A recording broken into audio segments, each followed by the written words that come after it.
Mi hermana anunció en mi propia boda: Jessica la novia. Busca otra mesa. Esta recepción es para mi familia.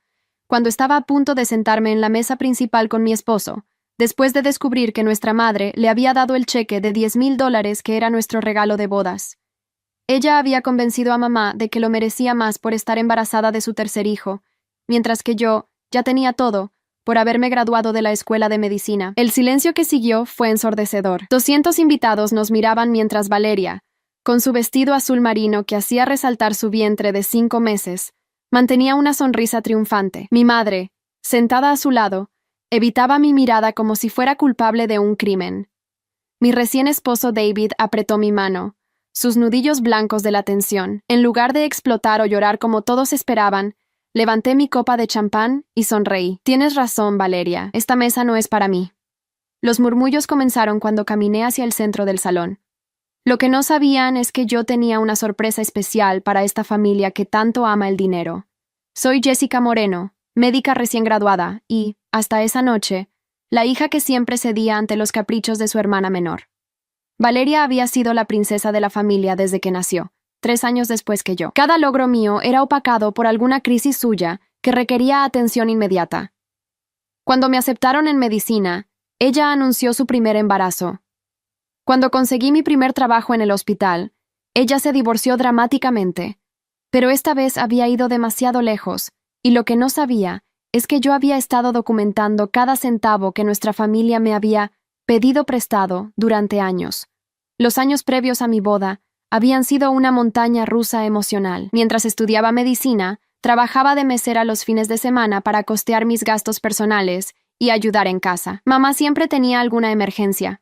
La renta, los servicios, la comida para los hijos de Valeria. Es solo temporal, mi amor, me decía cada vez que le entregaba mi salario semanal. Cuando te gradúes y tengas un buen trabajo, todo esto se solucionará. David y yo habíamos estado juntos desde el 2.º año de carrera. Él estudiaba ingeniería y entendía perfectamente la presión financiera que yo vivía. Muchas veces me ofreció dinero, pero yo siempre rechacé su ayuda. Quería salir adelante por mis propios méritos, aunque eso significara vivir con frijoles y tortillas durante semanas enteras. La relación con Valeria había sido complicada desde la infancia. Ella era naturalmente carismática, divertida, y sabía exactamente cómo manipular las emociones de mamá. Cada vez que yo lograba algo importante, Valeria encontraba la manera de desviar la atención hacia ella. Cuando me gradué de la preparatoria con honores, ella anunció que estaba saliendo con un chico mayor, y causó tal drama que nadie recordó mi ceremonia de graduación. Su primer matrimonio fue un desastre desde el principio. Roberto era un músico sin trabajo fijo, que vivía de los préstamos que le pedía a mamá. Cuando nació su primera hija, Camila, yo acababa de empezar mi internado en el hospital. Entre las guardias de 36 horas y los estudios, apenas tenía tiempo para respirar, pero siempre encontraba un momento para ayudar con la niña cuando Valeria se sentía abrumada. El segundo embarazo llegó cuando Roberto finalmente consiguió un trabajo estable, pero para entonces ya era demasiado tarde. Valeria había decidido que no lo amaba y comenzó una aventura con el hermano de una amiga. El divorcio fue dramático y público. Roberto, dolido y furioso, desapareció de nuestras vidas llevándose a Camila. Mamá culpó a Roberto por separar a una familia. Pero yo sabía la verdad. Había visto los mensajes que Valeria intercambiaba con su amante mientras su esposo trabajaba para mantener a su hija. Durante todo este tiempo, yo seguía enviando dinero a casa religiosamente. Cada mes, después de pagar mi renta y gastos básicos, el resto de mi salario iba directo a la cuenta de mamá. Para ayudar con Valeria y los niños, me decía, tú no tienes gastos grandes, mi amor. Ella tiene 2 bocas que alimentar. El segundo matrimonio de Valeria fue aún más caótico. Se casó con Fernando, un mecánico que tenía un taller pequeño, principalmente porque estaba embarazada de su segundo hijo. Fernando era un hombre bueno, trabajador, pero Valeria nunca dejó de compararlo con otros hombres. Jessica tiene suerte, le decía a mamá cuando pensaba que yo no escuchaba. David va a ser ingeniero. Yo me casé con un mecánico sucio. Cuando nació Mateo, el segundo hijo de Valeria, yo estaba terminando mi último año de carrera. Las noches sin dormir estudiando se habían vuelto rutinarias, pero aún así encontraba tiempo para cuidar al bebé cuando Valeria necesitaba un respiro. Fernando trabajaba largas horas en el taller, tratando desesperadamente de mantener a su familia, mientras Valeria se quejaba constantemente de lo aburrida que era su vida. La gota que derramó el vaso llegó 6 meses antes de mi boda. Valeria anunció su tercer embarazo, pero esta vez había un problema. Fernando había descubierto sus mensajes con otro hombre. El matrimonio se desmoronó en cuestión de semanas. Fernando, destruido emocionalmente, le pidió el divorcio y se mudó con su hermano. Valeria, ahora embarazada y sola con 2 hijos, se mudó de regreso a la casa de mamá. «Es temporal», me aseguró mamá por teléfono. «Solo hasta que Valeria se recupere del divorcio y encuentre trabajo». Pero yo sabía que no era temporal. Nunca lo era cuando se trataba de Valeria. Cada crisis suya se convertía en una responsabilidad mía, y esta vez no iba a ser diferente. Los preparativos de mi boda se volvieron una pesadilla. Cada decisión que David y yo tomábamos era cuestionada o criticada por mi familia. Habíamos decidido hacer una ceremonia sencilla, pero elegante, con 200 invitados en un salón de eventos modesto pero bonito. Nuestro presupuesto era limitado, pero habíamos ahorrado durante 2 años para tener la boda que queríamos. «¿Por qué no hacen la fiesta en el jardín de la casa?», sugirió mamá. «Sería más económico, y así podrían ahorrar ese dinero para algo más importante». Lo que realmente quería decir era que ese dinero podría ir a parar a los gastos de Valeria, como siempre. La tensión llegó a su punto máximo 2 semanas antes de la boda, cuando mamá me pidió que pospusiéramos la ceremonia. «Valeria está muy sensible por el divorcio y el embarazo», me explicó. «Tal vez sería mejor esperar hasta después de que nazca el bebé. No queremos que se estrese demasiado». Por primera vez en mi vida, le dije que no a mamá. «Esta boda se va a realizar como está planeada», le dije firmemente. «He esperado 5 años para casarme con David, y no voy a posponerlo por los dramas de Valeria». Mamá se ofendió y no me habló durante una semana, pero yo me mantuve firme. Lo que no esperaba era la traición del regalo de bodas. Los padres de David nos habían dado $5,000 en efectivo, y yo sabía que mamá había preparado algo especial también. El día anterior a la boda, me llamó emocionada. «Mi amor, tu regalo está en un sobre en mi bolsa. Es algo muy especial que he estado ahorrando para ti». Yo supuse que era dinero, pero no imaginé la cantidad ni lo que estaba por venir. El día de la boda transcurrió como un sueño hasta la recepción. La ceremonia había sido perfecta. David y yo intercambiamos votos que habíamos escrito personalmente, y por primera vez en años me sentí completamente feliz. Mis compañeros de medicina, los amigos de David, incluso algunos pacientes del hospital habían venido a celebrar con nosotros. Todo era perfecto hasta que llegó el momento de sentarnos en la mesa principal. Valeria había llegado a la recepción con un vestido azul marino que resaltaba su embarazo y una actitud extraña. Durante toda la ceremonia había estado cuchicheando con mamá, y ambas me miraban de una forma que no podía descifrar. Cuando David y yo nos acercamos a la mesa principal, donde estaban sentados mamá, Valeria y el espacio reservado para nosotros, Valeria se puso de pie. «Jessica», dijo en voz alta, lo suficiente para que las mesas cercanas la escucharan, «busca otra mesa. Esta recepción es para mi familia». Sus palabras cortaron el aire como un cuchillo. El mariachi se detuvo, las conversaciones cesaron, y 200 pares de ojos se volvieron hacia nosotros. «¿Perdón?», logré articular, todavía procesando lo que acababa de escuchar. Valeria puso su mano sobre su vientre en un gesto protector que había perfeccionado. «Mamá y yo hemos estado hablando, y decidimos que es mejor que busques otra mesa. Yo estoy embarazada y necesito estar cómoda, y esta mesa es para la familia real». Fue entonces cuando mamá sacó su bolsa y comenzó a rebuscar en ella con nerviosismo. «Mi amor», me dijo sin mirarme a los ojos, «sobre tu regalo. He decidido dárselo a Valeria. Ella lo necesita más que tú. Tú ya tienes todo, tu carrera, tu esposo, tu futuro asegurado. Valeria está embarazada y sola». Mi mundo se desplomó cuando vi el sobre blanco en las manos de mamá, el mismo sobre que había mencionado el día anterior como mi regalo especial de bodas. «¿Cuánto?», pregunté con voz temblorosa. $10,000, respondió Valeria con una sonrisa victoriosa. «Mamá había estado ahorrando durante años para tu regalo de bodas, pero yo le expliqué que tú ya tienes todo lo que necesitas. Yo, en cambio, tengo que empezar de cero con un bebé en camino». El silencio en el salón era sepulcral. David apretó mi mano tan fuerte que dolía, pero su apoyo me dio la fuerza que necesitaba. En lugar de colapsar o hacer una escena como seguramente esperaban, sonreí. Era una sonrisa que no llegaba a mis ojos, pero que transmitía algo que mi familia nunca había visto antes. Determinación. «Tienes razón, Valeria», dije levantando mi copa de champán. Esta mesa no es para mí. Caminé hacia el centro del salón, donde el micrófono del mariachi estaba en su base. Los murmullos comenzaron a extenderse entre los invitados, pero yo mantuve la compostura. Quiero hacer un brindis, anuncié tomando el micrófono. Mi voz resonó clara y firme por todo el salón. Pero antes, quiero contarles una historia sobre la familia, el sacrificio y la gratitud. Valeria palideció desde su asiento. Mamá intentó hacerme señas para que me callara, pero yo continué.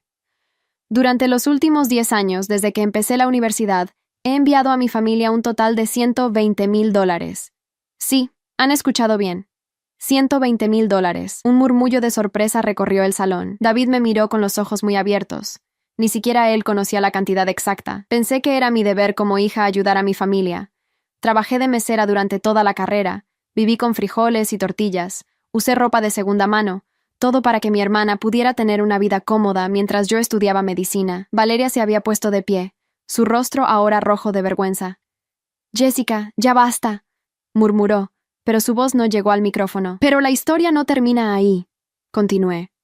«Hace 3 meses, cuando supe que mi hermana se había divorciado por segunda vez, decidí hacer algo diferente.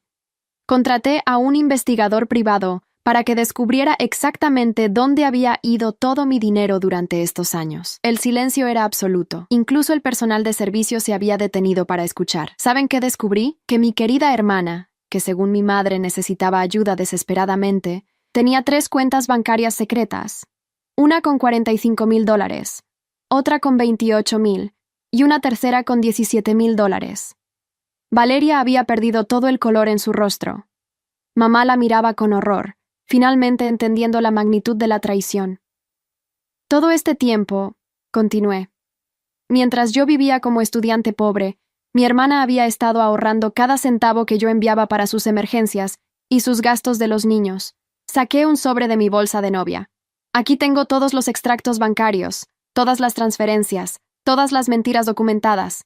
$90,000 que mi hermana me robó mientras fingía ser una madre soltera necesitada. El salón estalló en murmullos indignados. Los invitados de David, mis compañeros de medicina, incluso algunos parientes lejanos, me miraban con una mezcla de admiración y horror. Valeria intentó caminar hacia mí, pero sus piernas parecían no responderle. «¿Y ahora?», dije elevando mi copa. «En el día de mi boda, mi madre decide regalarle a esta ladrona los $10,000 que había ahorrado para mí, porque según ella, yo ya tengo todo». Mi voz se quebró ligeramente, pero me recuperé rápidamente. «Pues tienen razón. Ya tengo todo lo que necesito. Tengo un esposo que me ama, una carrera que me apasiona, y sobre todo, tengo dignidad». David se acercó y tomó mi mano libre. Su apoyo silencioso me dio la fuerza para continuar. «Por eso, quiero anunciar que a partir de este momento, corto toda relación financiera y emocional con mi familia. El flujo de dinero que ha mantenido sus mentiras durante 10 años se acabó permanentemente». Valeria finalmente encontró su voz. «Jessica, no puedes hacer esto. Estoy embarazada. Necesito ese dinero». «Necesitas los $90,000 que me robaste», le grité de vuelta. «Y si realmente estás tan desesperada, tal vez deberías considerar conseguir un trabajo como el resto de las personas adultas responsables». Mamá se puso de pie temblando. «Mi amor, podemos hablar de esto en privado, no delante de toda esta gente». «No», respondí firmemente. «Estas personas son mis verdaderos amigos y familia. Ellos merecen saber por qué mi propia madre prefiere regalarle mi herencia a una mentirosa manipuladora que a la hija que se sacrificó por ella durante una década». El momento se volvió aún más dramático cuando Fernando, el ex esposo de Valeria, se puso de pie desde una mesa en el fondo.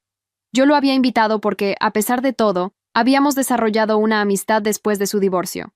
«Si me permiten», dijo con voz fuerte, «me gustaría agregar algo a esta historia». Valeria se veía desesperada. «Fernando, no tienes nada que ver con esto». «Al contrario», respondió él caminando hacia el frente. «Tengo mucho que ver, porque cuando me divorcié de Valeria, descubrí que durante nuestros 3 años de matrimonio, ella había estado recibiendo dinero de Jessica todos los meses. Dinero que usaba para comprarse ropa, joyas, y para pagar las citas con otros hombres mientras yo trabajaba 16 horas diarias en el taller. El golpe fue devastador. Valeria se desplomó en su silla, finalmente sin argumentos. Mamá la miraba como si la viera por primera vez en su vida. Más aún, continuó Fernando. El bebé que está esperando no es mío, como ella le dijo a toda la familia. Es del empleado de la tienda de autopartes con quien tuvo la aventura que destruyó nuestro matrimonio. La bomba había explotado completamente. Los invitados estaban en shock total. Valeria comenzó a sollozar, pero ya no eran lágrimas de manipulación, sino de verdadero terror al ver su mundo de mentiras desmoronarse públicamente. Y para que no quede ninguna duda sobre mis intenciones, continué retomando el micrófono. Quiero leer algo. Saqué una hoja de papel de mi bolsa. Esta es una carta certificada que mi abogado enviará mañana por la mañana tanto a mi madre como a mi hermana, demandando la devolución completa de los $120,000 que me prestaron bajo engaños durante la última década. Mamá jadeó audiblemente. Jessica, no puedes hablar en serio. Completamente en serio. Tienen 30 días para responder a la demanda. Si no devuelven cada centavo, procederé con una demanda civil por fraude familiar que incluye intereses y gastos legales. Mi voz era fría como el acero. Y créanme, tengo toda la documentación necesaria para ganar ese caso. Valeria se puso de pie bruscamente, su silla cayendo hacia atrás. Esto es ridículo. No puedes demandarnos por ayudar a la familia. No las estoy demandando por ayudar a la familia, repliqué calmadamente. Las estoy demandando por robo con engaño. Hay una diferencia legal muy importante. El ambiente en el salón había cambiado completamente. Los invitados que inicialmente se habían sentido incómodos por el drama familiar, ahora me miraban con respeto y admiración. Había enfrentado a mis abusadores con dignidad y fuerza, sin perder la compostura. David tomó el micrófono de mis manos. Me gustaría agregar algo, dijo con voz firme. Jessica nunca me contó sobre los sacrificios que había estado haciendo por su familia. Yo sabía que enviaba algo de dinero ocasionalmente, pero nunca imaginé la magnitud de su generosidad ni el nivel de abuso que había estado tolerando. Se dirigió directamente a mamá y Valeria. Una mujer que trabajó durante 10 años para convertirse en médica, que sacrificó su juventud y comodidad por su familia, que nunca pidió nada a cambio, merece respeto, no traición. Ustedes no solo le robaron su dinero, le robaron años de su vida. El apoyo de David me fortaleció aún más. Me dirigí una vez más a mi familia. Mamá, tú me enseñaste que la familia era lo más importante en la vida, pero nunca me enseñaste que eso no incluía el abuso, la manipulación y el robo. Hoy aprendí que la familia verdadera son las personas que te apoyan sin tratar de destruirte. Valeria hizo un último intento desesperado. Por favor, Jessica, estoy embarazada y sola. No puedes abandonarme así. Tú me abandonaste a mí primero, respondí sin vacilar. Cada vez que mentiste sobre necesitar dinero, cada vez que fingiste una crisis para manipularme, cada vez que te burlaste de mis sacrificios a mis espaldas, tú hiciste tu elección hace años. Yo solo estoy haciendo la mía ahora. Me dirigí hacia la mesa principal, donde el sobre de los $10,000 seguía en las manos temblorosas de mamá. Ese dinero, dije señalándolo, ya no es tuyo para regalárselo a nadie. Según el testamento de mi abuela, que seguramente olvidaste, esos ahorros eran específicamente para mi educación y mi boda. Legalmente, ese dinero es mío, y mi abogado se encargará de recuperarlo también. Mamá pareció encogerse físicamente. No había pensado en las implicaciones legales de lo que había hecho. Jessica, por favor, podemos arreglar esto en familia. No hay familia que arreglar, respondí con finalidad. Una familia no se roba entre sí. Una familia no miente y manipula. Una familia no destruye los sueños de sus miembros por codicia. El momento culminante llegó cuando Valeria, en un último acto de desesperación, se acercó corriendo hacia mí. Te odio. Siempre fuiste una egoísta. Mamá tiene razón. Yo merezco ese dinero más que tú.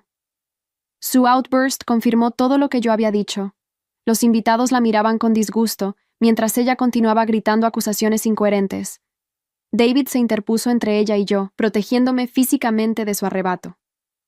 Creo que es hora de que se vayan, dijo David con voz autoritaria. Esta es nuestra boda, y ya han causado suficiente daño. Mamá tomó a Valeria del brazo, tratando de calmarla, pero el daño estaba hecho. Mientras salían del salón, escuché a Valeria susurrarle furiosa. Esto no se va a quedar así. Encontraré la forma de recuperar ese dinero. Pero yo ya tenía eso cubierto también.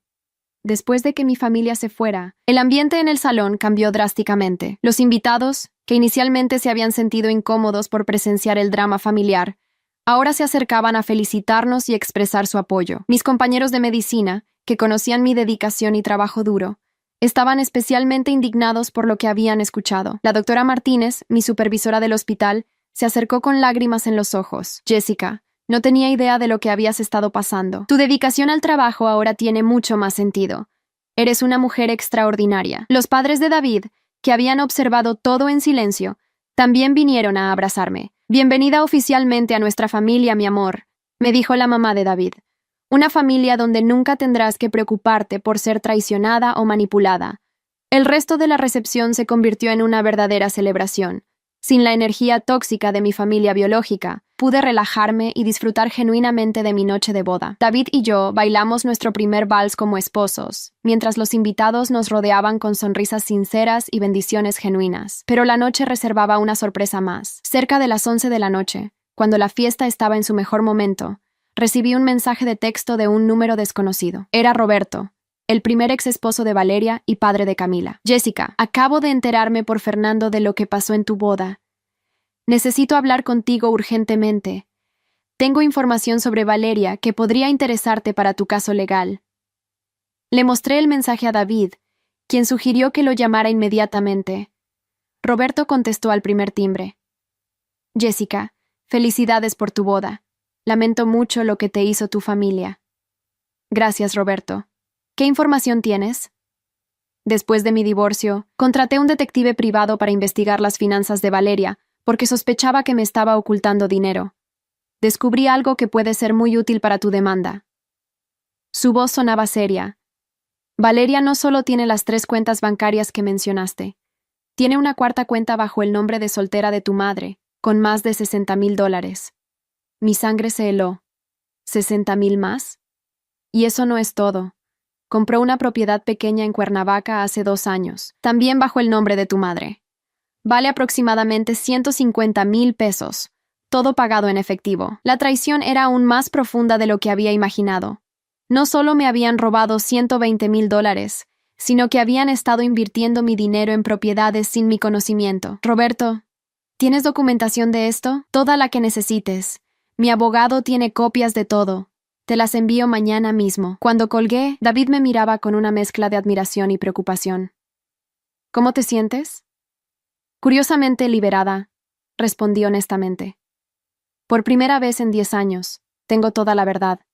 Y con toda la verdad, tengo todo el poder. La información de Roberto cambió completamente mi estrategia legal. No solo podría recuperar los $120,000 que les había enviado, sino que podría demandar por la propiedad comprada con mi dinero y los intereses acumulados en todas sus cuentas secretas.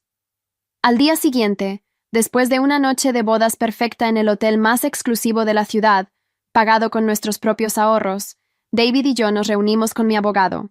La expresión de sorpresa en su rostro cuando le presenté toda la evidencia nueva fue invaluable. Jessica, con esta documentación, no solo tienes un caso sólido por fraude familiar, me explicó. También puedes demandar por conversión ilegal de fondos y ocultación de bienes. Estamos hablando de una demanda que podría resultar en la devolución de todo tu dinero más daños punitivos. ¿Qué significa eso en números reales? Preguntó David.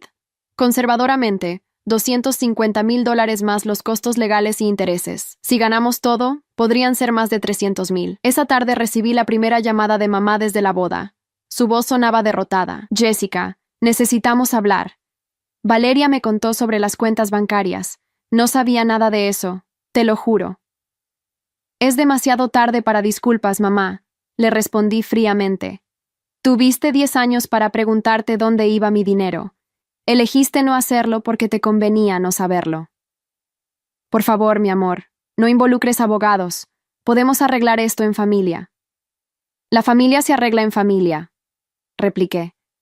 El fraude se arregla en los tribunales. Durante las siguientes semanas, mientras David y yo disfrutábamos de nuestra luna de miel en Europa, pagada completamente con nuestros propios ahorros, mi abogado trabajó incansablemente para construir el caso. Roberto cumplió su palabra y proporcionó toda la documentación necesaria. Fernando también se ofreció a testificar sobre las mentiras financieras de Valeria durante su matrimonio. La respuesta de Valeria fue predecible: negación total seguida de ataques personales. Contrató un abogado barato que inmediatamente se dio cuenta de que no tenía caso y le recomendó llegar a un acuerdo extrajudicial. Mamá, por su parte, intentó usar intermediarios familiares para convencerme de retirar la demanda. Mi tía Carmen me llamó llorando. Mis primos me enviaron mensajes pidiéndome que reconsiderara. Incluso el párroco de nuestra iglesia trató de mediar. Pero yo me mantuve firme. El perdón se gana con arrepentimiento genuino y acciones reparadoras, le expliqué a cada intermediario. Hasta ahora, lo único que he recibido son más mentiras y manipulaciones. El punto de quiebre llegó cuando Valeria, desesperada por detener la demanda, cometió el error más grande de su vida. Intentó chantajearme emocionalmente usando a sus hijos.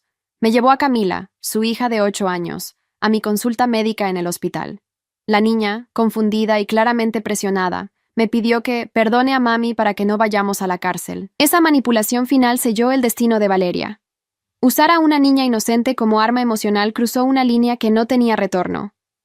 Esa misma tarde, le dije a mi abogado que procediera con la demanda completa, sin concesiones. La audiencia preliminar fue devastadora para Valeria. Cuando el juez escuchó la evidencia completa, incluido el testimonio de Roberto y Fernando, y vio la documentación de las cuentas secretas y la propiedad oculta, inmediatamente ordenó el embargo preventivo de todos sus bienes. Valeria se desplomó en la sala del tribunal cuando se dio cuenta de que no solo tendría que devolverme todo mi dinero, sino que perdería la casa que había comprado secretamente y enfrentaría cargos criminales por fraude. Mamá, quien había sido citada como codemandada por permitir el uso de su nombre en las cuentas fraudulentas, finalmente entendió la gravedad de la situación.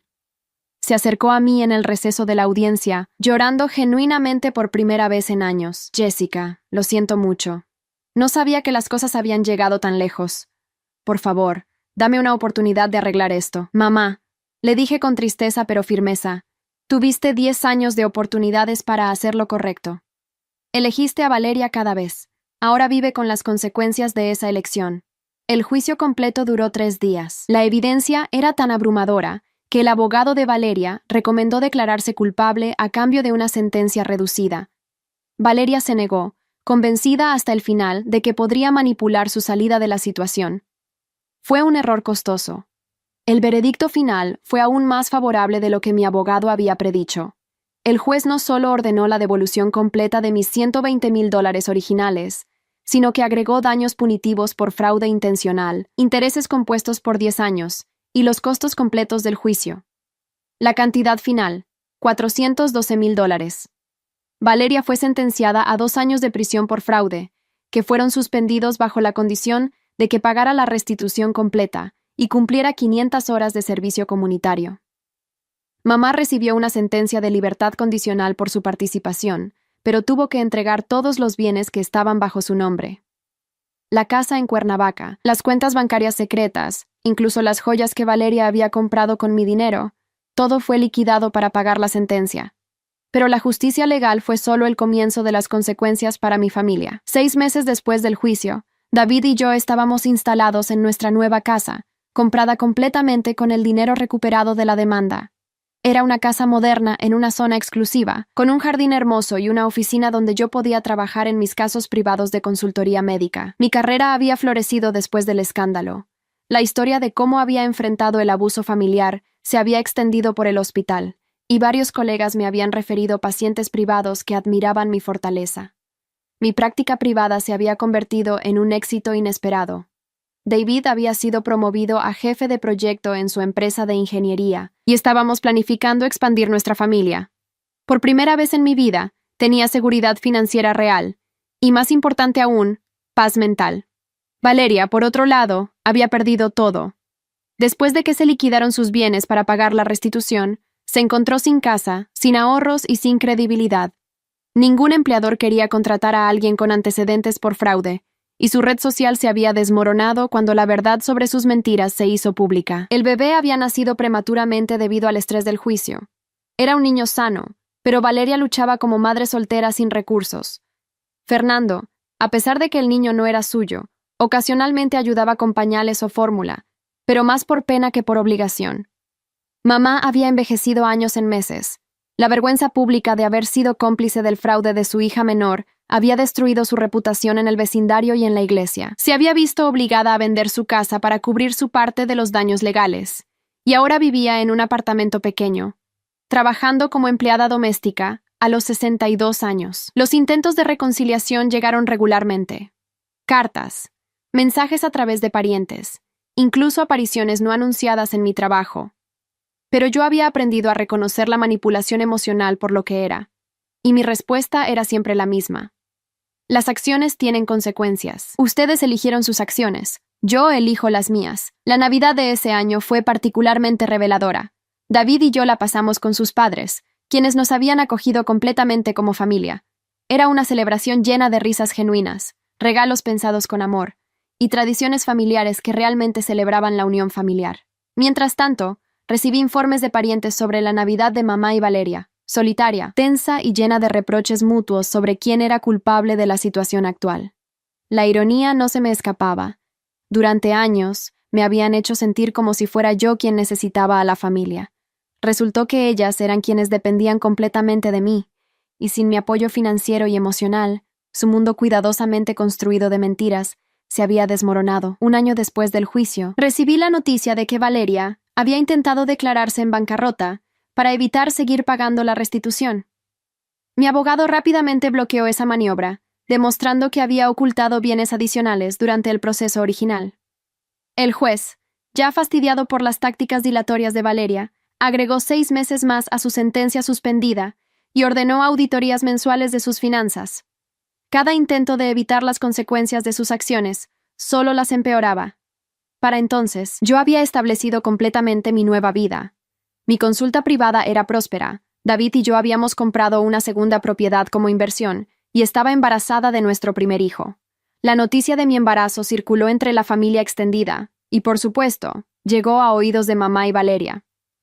Los intentos de reconciliación se intensificaron, ahora enfocados en el derecho de la abuela de conocer a su nieto. Mi respuesta fue clara y definitiva. Mi hijo crecerá rodeado de personas que demuestren amor con acciones, no con palabras vacías. Ustedes demostraron quiénes son realmente, y esa demostración fue suficiente. David apoyó completamente mi decisión. Nuestro hijo merece crecer en un ambiente de honestidad y respeto, dijo cuando discutimos el tema. No vamos a exponerlo al mismo ciclo de manipulación que tú sufriste. 2 años después del escándalo de la boda, mi vida era irreconocible comparada con lo que había sido. Tenía una carrera exitosa, un matrimonio sólido, seguridad financiera y, más importante aún, autorrespeto. Ocasionalmente recibía actualizaciones sobre mi familia a través de parientes lejanos. Valeria había tenido que mudarse con una tía en un pueblo pequeño, porque no podía encontrar trabajo en la ciudad. Mamá trabajaba limpiando casas y había desarrollado problemas de salud por el estrés. Ambas seguían culpándome por sus problemas, incapaces de aceptar responsabilidad por las decisiones que las habían llevado a esa situación. Pero estas noticias ya no me causaban dolor ni culpa. Había aprendido la diferencia entre las consecuencias merecidas y el sufrimiento injusto. Durante 10 años, yo había sufrido injustamente mientras ellas cosechaban los beneficios. Ahora, finalmente, cada una estaba recibiendo exactamente lo que se había ganado con sus propias acciones. Mi hijo, David Jr., nació en una tarde de primavera llena de sol. Cuando lo sostuve por primera vez, sintiendo su pequeña mano envolver mi dedo, supe que había hecho todas las decisiones correctas. Este niño crecería conociendo su valor, rodeado de amor genuino, protegido de la toxicidad que había marcado mi propia infancia.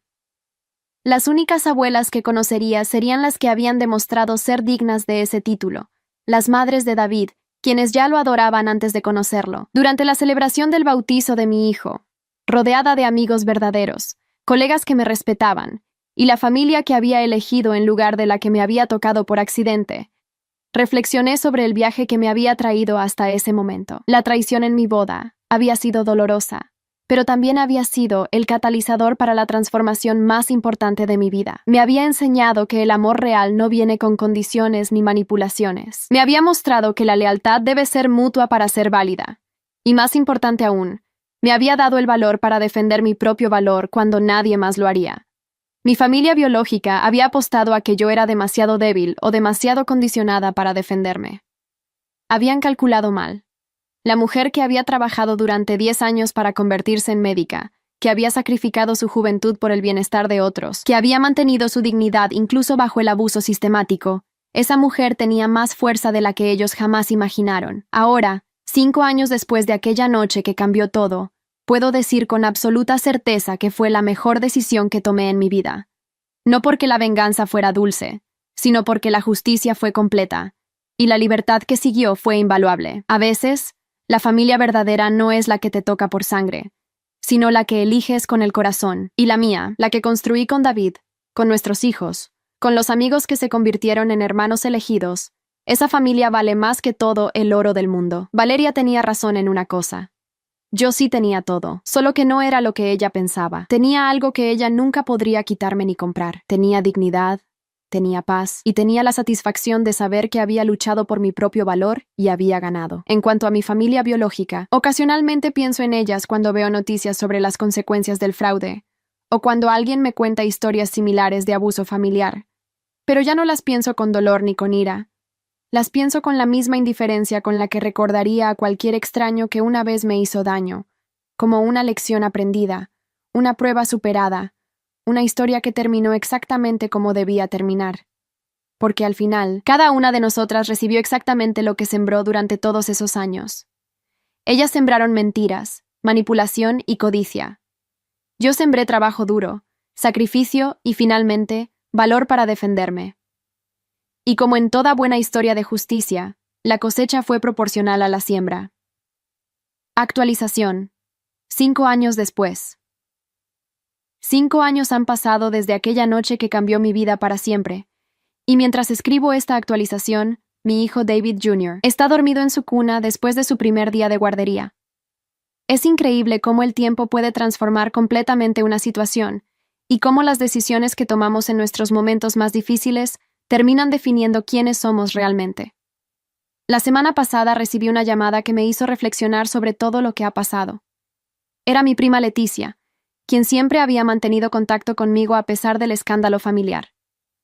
Jessica, me dijo con voz preocupada, necesitas saber lo que está pasando con tu mamá y Valeria. Aparentemente, la situación de mi familia biológica había empeorado considerablemente en los últimos meses. Mamá, ahora de 67 años, había sufrido un derrame cerebral leve que la dejó con dificultades para trabajar.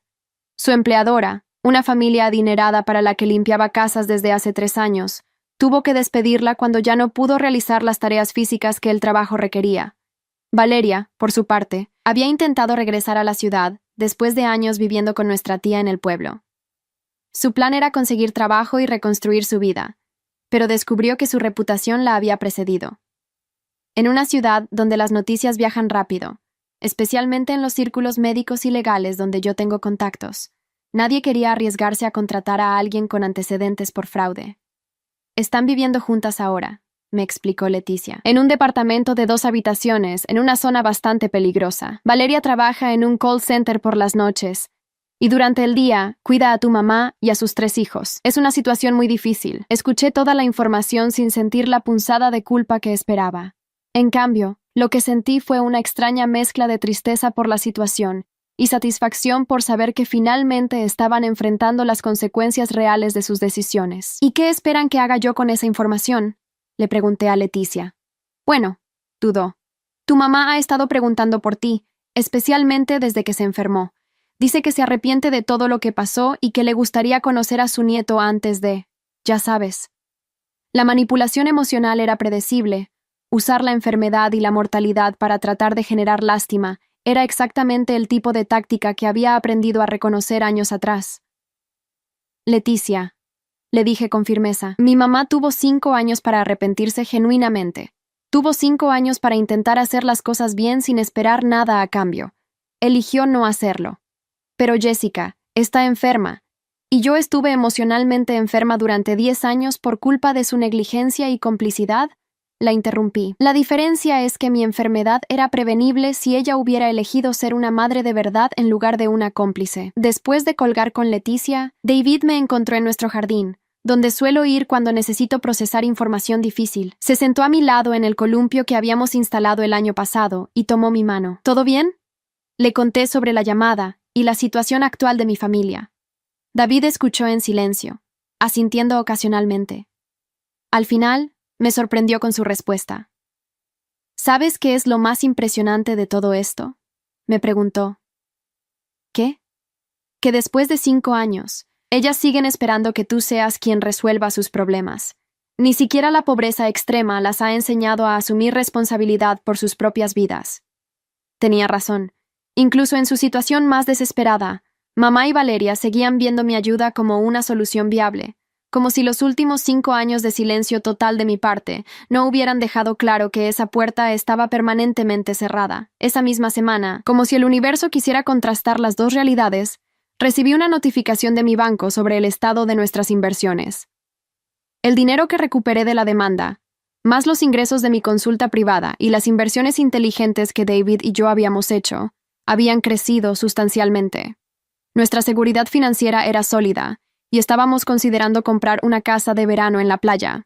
La ironía no se me escapaba. Mientras mi familia biológica luchaba con problemas de dinero que podrían haberse evitado fácilmente si hubieran sido honestas conmigo desde el principio, David y yo estábamos disfrutando de la estabilidad que viene con decisiones responsables y relaciones basadas en la confianza mutua. Pero la actualización más significativa llegó de una fuente completamente inesperada. Roberto, el primer ex esposo de Valeria, me contactó con noticias que cambiarían mi perspectiva sobre toda la situación.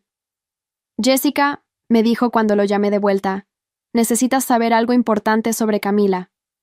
Camila era su hija con Valeria, quien ahora tenía 13 años y vivía con él desde el divorcio. ¿Está todo bien con ella? Está bien físicamente, pero me ha estado haciendo preguntas sobre su familia materna, específicamente sobre ti. Roberto hizo una pausa. Le conté la verdad sobre lo que pasó, de manera apropiada para su edad, y su reacción me sorprendió. Camila, según Roberto, había desarrollado una imagen muy diferente de mí comparada con la que Valeria había tratado de pintarle durante años. Cuando le expliqué cómo tú habías ayudado económicamente a su mamá durante años, y cómo esa ayuda había permitido que ella tuviera una vida cómoda cuando era pequeña, se quedó muy callada. Después me preguntó si podía escribirte una carta. Mi corazón se aceleró. Camila había sido una víctima inocente en todo este drama familiar, y la idea de que hubiera estado pensando en mí me conmovió profundamente. ¿Qué tipo de carta? Una carta de agradecimiento. Quiere agradecerte por haber cuidado de ella indirectamente durante sus primeros años, y también quiere disculparse por las mentiras que le dijeron sobre ti. 2 días después, recibí un sobre escrito con la letra cuidadosa de una adolescente de 13 años. La carta de Camila fue uno de los regalos más preciosos que he recibido en mi vida. Querida tía Jessica, papá me contó la verdad sobre lo que pasó entre tú y mamá. Sé que probablemente pienses que soy como ella, pero no lo soy. He estado viviendo con papá desde que tenía 8 años, y él me ha enseñado sobre la honestidad y el trabajo duro. Quiero que sepas que me acuerdo de ti cuando era pequeña. Te recuerdo cargándome cuando mamá estaba ocupada, y recuerdo que siempre me comprabas dulces cuando me visitabas. Papá me explicó que esos dulces, y la ropa bonita que tenía, y los juguetes, todo eso era posible porque tú trabajabas muy duro para ayudar a mamá. Me da mucha pena que mamá te mintiera y te robara. Yo no sabía nada de eso cuando era pequeña, pero ahora entiendo por qué dejaste de visitarnos. Si alguien me hubiera hecho eso a mí, yo también me habría alejado. No te estoy escribiendo para pedirte que perdones a mamá o a la abuela. Sé que eso no va a pasar y está bien. Te estoy escribiendo porque quiero que sepas que hay alguien en esta familia que sí se acuerda de lo buena que fuiste conmigo y que te está agradecida.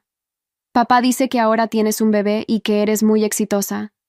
Me da mucho gusto saber eso. Te lo mereces después de todo lo que pasaste. Si algún día quisieras conocerme como la persona que soy ahora, y no como la hija de mamá, me gustaría mucho. Pero si no quieres, también lo entiendo. Gracias por todo. Camila lloré cuando terminé de leer la carta. Por primera vez en 5 años, lágrimas relacionadas con mi familia biológica, pero estas eran diferentes. Eran lágrimas de sanación, de cierre y de esperanza. Le mostré la carta a David, quien también se emocionó. Esta niña no es responsable de las decisiones de su madre, me dijo, y claramente ha desarrollado su propio sentido moral a pesar de todo lo que ha vivido. Decidimos invitar a Camila y Roberto al almorzar el siguiente fin de semana. Cuando llegaron a nuestra casa, me sorprendió ver cuánto había crecido Camila. Ya no era la niña pequeña que recordaba, sino una adolescente inteligente y articulada, que se expresaba con una madurez impresionante. Durante el almuerzo, me contó sobre su vida con Roberto, sus planes de estudiar veterinaria y sus sentimientos complicados sobre su relación con Valeria. La amo porque es mi mamá, me explicó, pero no respeto las decisiones que ha tomado. Papá me ha enseñado la diferencia entre amar a alguien y aprobar sus acciones. Roberto me agradeció por recibirlos. Camila ha crecido con muchas preguntas sobre la familia, y conocerte le ayuda a entender que no todas las mujeres en su familia son como su madre. Necesitaba ver un ejemplo de fuerza y dignidad. Esa reunión marcó el comienzo de una relación completamente nueva. Camila comenzó a visitarnos ocasionalmente y desarrolló una relación hermosa con su primo David Jr.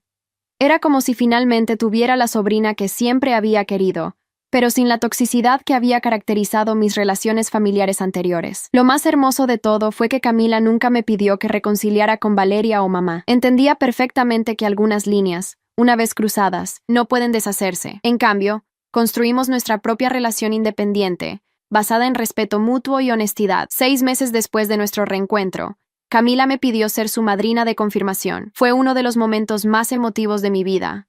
Estar de pie junto a esta joven extraordinaria que había logrado crecer con integridad, a pesar de las circunstancias de su infancia. La ceremonia se realizó en la iglesia donde David y yo nos casamos, el mismo lugar donde había comenzado mi nueva vida 5 años atrás.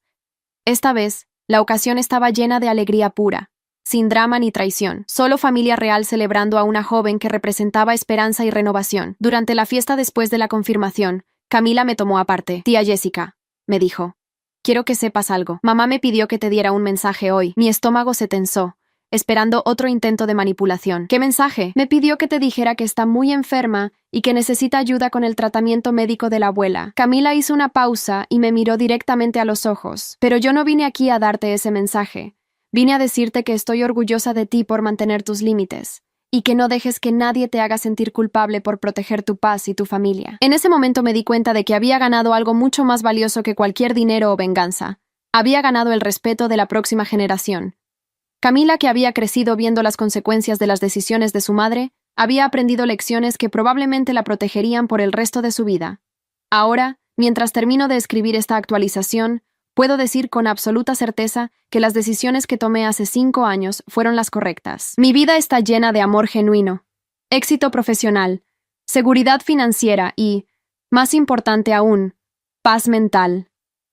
Mi familia biológica sigue lidiando con las consecuencias de sus decisiones, y aunque eso me entristece como concepto general, no me genera culpa ni deseo de rescatarlas. Aprendí que algunas personas necesitan tocar fondo completamente antes de estar dispuestas a cambiar realmente, y otras nunca aprenden sin importar qué tan bajo caigan. Lo que sí ganamos David y yo es algo invaluable, una sobrina extraordinaria que representa lo mejor de las segundas oportunidades y la posibilidad de romper ciclos generacionales de toxicidad. A veces, la justicia más dulce no es ver a nuestros abusadores sufrir, sino ver florecer a las personas inocentes que estaban atrapadas en su órbita de destrucción.